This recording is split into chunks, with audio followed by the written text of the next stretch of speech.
Olá! Hoje a gente vai fazer uma análise assim mais a fundo de um material bem interessante sobre como lidar com finanças. Principalmente em tempos mais instáveis, né? Exato. A fonte é um texto da CBMC, Conectando Business e Mercado a Cristo. É de uma série deles, Manada Segunda. Ah, sim, já ouvi falar. Esse texto específico é da IS Camorão, e o foco é explorar princípios bíblicos que a gente pode aplicar na gestão do dinheiro, sabe? Tanto pessoal quanto profissional. Interessante essa abordagem. A nossa missão aqui é tentar tirar dali os insights mais práticos, talvez até alguns que surpreendam um pouco, dessa perspectiva baseada na fé. Legal. Então vamos investigar como esses princípios, que vêm de uma visão de mundo bem específica, se transformam em administração financeira no dia a dia mesmo. Isso. O texto parece que foca bastante em resiliência, né? E ética, em como encontrar, sei lá, uma paz, uma confiança, mesmo com os desafios econômicos. Que é algo super atual, né? Muita gente passando por isso. Com certeza. Vamos ver então o que essa abordagem diferente tem para nos oferecer. Beleza? Então vamos começar a desembrulhar isso. O primeiro ponto que o texto traz é a honestidade financeira, sabe? Aquela coisa de ser real. Aham. Ele até cita Provérbios capítulo 13, versículo 7. Alguns fingem que são ricos e nada têm. Outros fingem que são pobres e têm grande riqueza. Nossa, fortes. Bem direto. É, a ideia é clara, né? Evitar as aparências, encarar a situação real. Mas, assim, o texto dá alguma pista de como fazer isso na prática? Boa pergunta. Porque parece fundamental, mas, sei lá, pressão social, medo, pode ser bem difícil, né? Orçamento realista, sabe? Pé no chão. Ok. Orçamento. E, mais que isso, conecta com uma avaliação interna, sabe? Bem sincera da própria situação. Por exemplo, se a renda diminuiu. Que acontece muito. Exato. O princípio sugere ajustar os gastos a essa nova realidade. Não tentar manter um padrão que, já não é mais sustentável. É aí que entra aquele conselho do apóstolo Paulo sobre contentamento. Ah, o contentamento, que tá lá em Filipenses, né? Isso, Filipenses 4:12. Mas como que o texto define isso nesse contexto de dinheiro? Não é só tipo, se resignar com pouco, imagino eu. Não, não é isso. Não, de forma alguma. Pelo que o texto sugere, e tem outra passagem que reforça isso, lá de Timóteo 6:8, que fala sobre ter o que comer e vestir. Exatamente. E estar satisfeito com isso. O contentamento aqui parece ser apresentado como um estado, assim, ativo de suficiência e paz interior, que não depende só das circunstâncias externas, sabe? Seja na fartura ou na falta. Isso, a ideia central parece ser que esse estado interno, essa aceitação da realidade, é crucial para tomar decisões financeiras claras, ao invés de agir baseado em aparência ou pânico. Entendi. É quase um chamado para ser autêntico com as próprias finanças.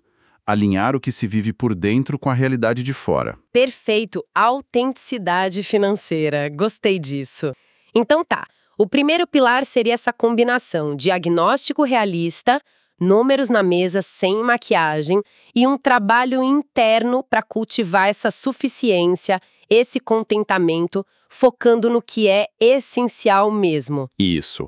E essa base é que permite tomar as próximas decisões de forma mais consciente, né? Faz todo sentido. Sem essa honestidade consigo mesmo, os outros princípios ficam meio bambos, talvez. Com certeza. É o ponto de partida para uma administração mais dona de si. E falando em administração consciente, a gente chega no segundo princípio, que para mim parece um desafio constante na nossa cultura. Qual seria? Diferenciar o que a gente quer do que a gente realmente precisa.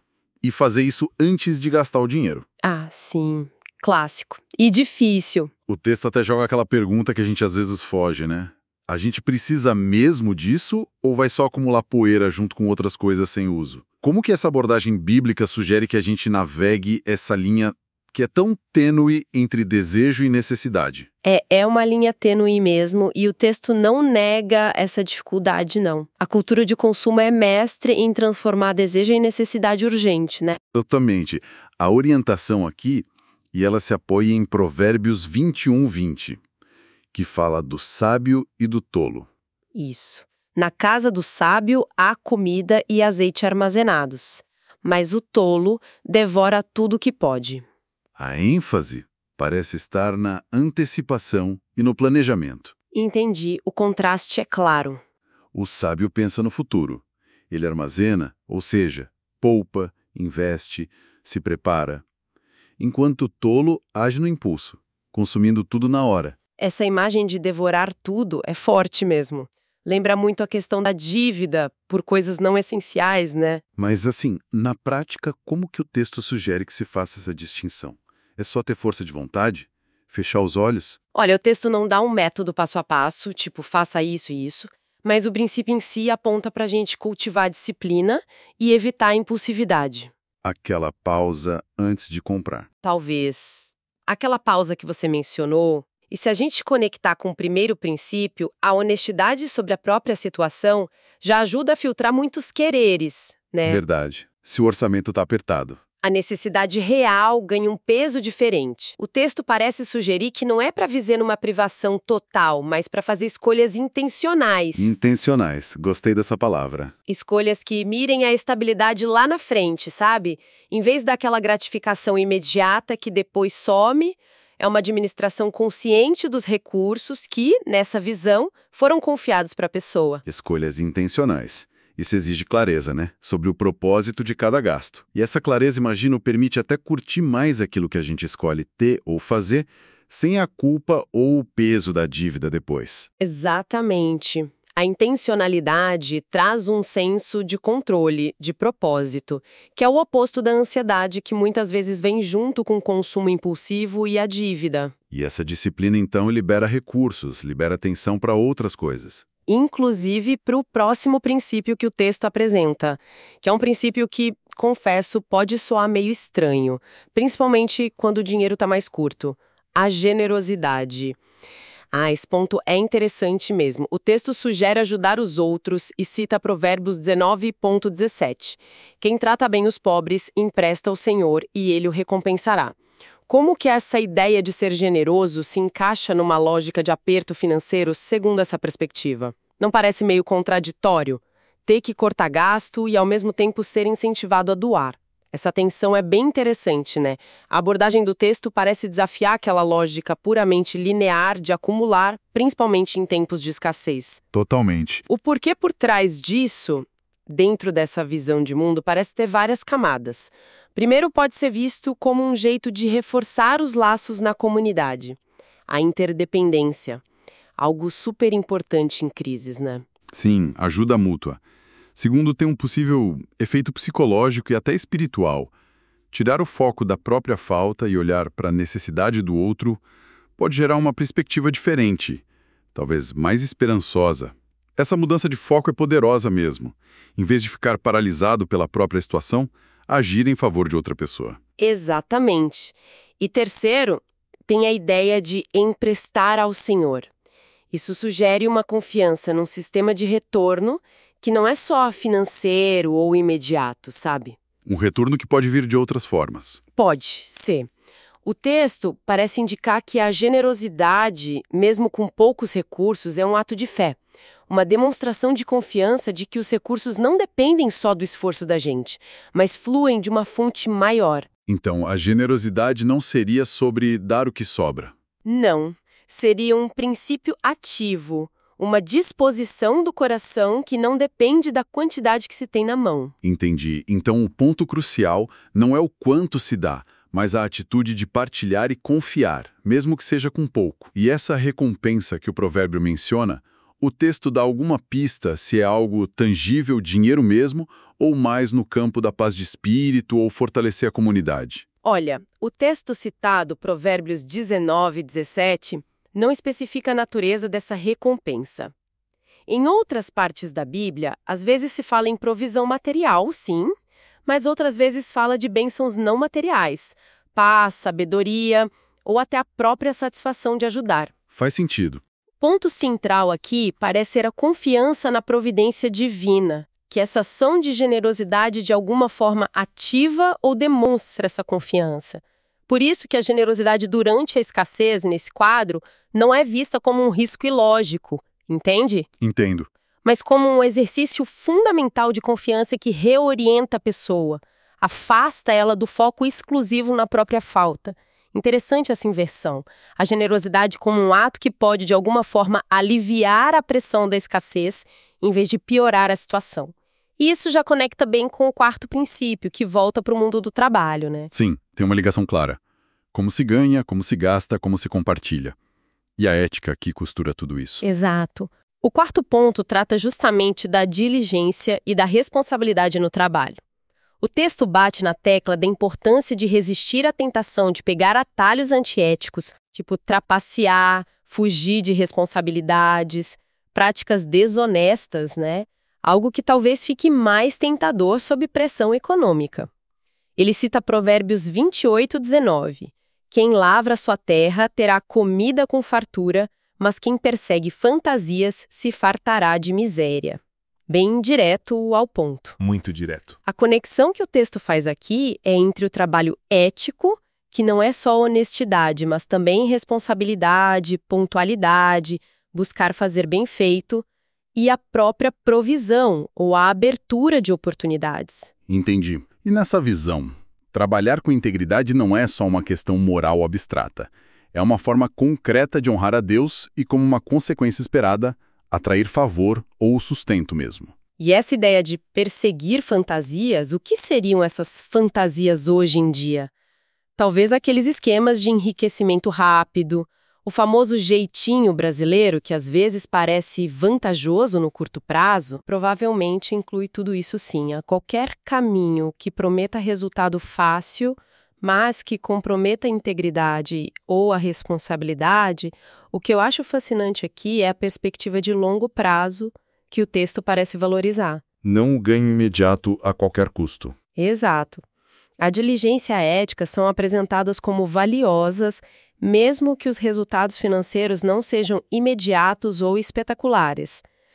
Tem uma confiança implícita ali de que essa postura vai trazer frutos sustentáveis, mesmo que demore um pouco. Mas, olha, manter essa integridade sob pressão exige uma base forte, né? O que, segundo o texto, sustenta essa postura ética quando as contas apertam e a tentação do atalho aumenta pra caramba. Aí entra a última citação que eles mencionam nessa sessão, que é de Hebreus 13:5. Conservem-se livres do amor ao dinheiro e contentem-se com o que vocês têm, porque Deus mesmo disse, nunca o deixarei, nunca o abandonarei. Ah, essa poderosa. Muito! Essa promessa da presença e do cuidado divino é apresentada como o alicerce, a base de tudo. A ideia é que, ao confiar nessa presença constante, a dependência psicológica e emocional só no dinheiro como fonte de segurança diminui. A segurança maior viria de outro lugar. Exato. Viria dessa relação de confiança com Deus. E isso, por sua vez, fortaleceria a pessoa para agir eticamente, mesmo que não pareça o caminho mais fácil ou mais lucrativo naquele momento. Faz sentido. É uma abordagem que busca integrar de forma bem profunda a fé, a ética e a prática diária do trabalho das finanças. Vimos então esses 4 pilares, né? Vamos recapitular. Vamos. Encarar a realidade financeira com honestidade e contentamento. Diferenciar desejos de necessidades com intencionalidade. Praticar a generosidade como ato de confiança. E manter a diligência e a ética no trabalho, apoiado na fé. E é interessante notar como eles se conectam, né? Como você mesmo disse. A honestidade do primeiro pilar é super necessária para a diferenciação do segundo. Verdade. A confiança que se cultiva na generosidade do terceiro pode dar força emocional para a integridade do quarto, especialmente nos tempos difíceis. Parece formar um ciclo virtuoso, né? Pela perspectiva do texto. Sim, um ciclo. E o material original, essa fonte da CBMC que a gente está explorando, também propõe umas perguntas para reflexão pessoal, né? Propõe sim. Coisas como analisar as reações típicas que as pessoas têm diante de crises, questionar se é mais fácil ir para o crédito do que cortar gastos. Que é uma pergunta-chave, né? Total. e pensar em como aplicar essa distinção entre necessidade e desejo no dia a dia mesmo. Sim, são perguntas muito importantes para levar esses princípios do papel para a vida real, né? Questionar os próprios padrões automáticos de pensamento e comportamento é um passo crucial para qualquer mudança. Com certeza. A fonte também indica outras passagens bíblicas para quem quiser se aprofundar mais nos temas, como em Crônicas 29, vários trechos de Provérbios, capítulos 11, 13, 15, 21, 30, e Mateus 6, que é bem conhecido pelos ensinamentos de Jesus sobre ansiedade e confiança na provisão. E eu achei muito prática a sugestão de um desafio para esta semana. Fazer uma autoavaliação sincera sobre as próprias atitudes e ações financeiras. Fundamental. Buscar conversar com alguém, um conselheiro financeiro, um líder espiritual ou mesmo um grupo de amigos de confiança. Pedir uma perspectiva de fora, especialmente em momentos de crise, pode ajudar demais. Sem dúvida. Essa sugestão de buscar conselho é muito valiosa e super consistente com muitos princípios bíblicos sobre sabedoria coletiva, né? Compartilhar as lutas e buscar orientação pode trazer não só clareza, mas também encorajamento e aquela responsabilidade mútua. Sim, um apoia o outro. A autoavaliação honesta, ligada lá no primeiro princípio, é o ponto de partida essencial. Claro, mas o diálogo pode ser o catalisador para transformar de verdade as práticas financeiras. Bom, recapitulando então nossa exploração. Vimos esses 4 princípios bíblicos para as finanças, como apresentados lá no texto da CBMC, a avaliação realista da situação, distinção cuidadosa entre necessidades e desejos, prática da generosidade baseada na fé e manutenção da diligência e da ética no trabalho. A mensagem central parece combinar um pragmatismo financeiro, um bom senso prático com uma ancoragem forte em valores éticos e espirituais. Exatamente. Fica bem claro que o texto não encara a gestão financeira só como uma competência técnica, sabe? Isolada do resto da vida. Não é só planilha, né? De jeito nenhum. Pelo contrário, ele trata as finanças como uma arena onde o caráter, os valores mais profundos e, para quem acredita, a relação com Deus são testados e expressos. A maneira como alguém lida com o dinheiro, principalmente sob pressão, acaba revelando muito sobre as convicções fundamentais da pessoa. É uma visão que eleva as decisões financeiras para muito além das planilhas mesmo. Conecta com quem a gente é e no que a gente realmente acredita. E para a gente deixar um pensamento final, algo que essa análise toda me inspirou. O texto fala muito sobre administrar bem os recursos que se tem, né? Sim. Esse conceito, que às vezes é chamado de mordomia nesse contexto religioso, sugere que nós não somos donos absolutos, mas administradores de algo que nos foi confiado. Interessante essa ideia de administrador. Fica a reflexão. Para além destes princípios financeiros específicos que a gente discutiu, como será que adotar essa mentalidade de administração em vez de posse poderia alterar fundamentalmente a forma como uma pessoa lida não só com dinheiro, mas também com o tempo dela, os talentos, outros recursos, independentemente da crença específica que ela tenha? É algo para se pensar, né?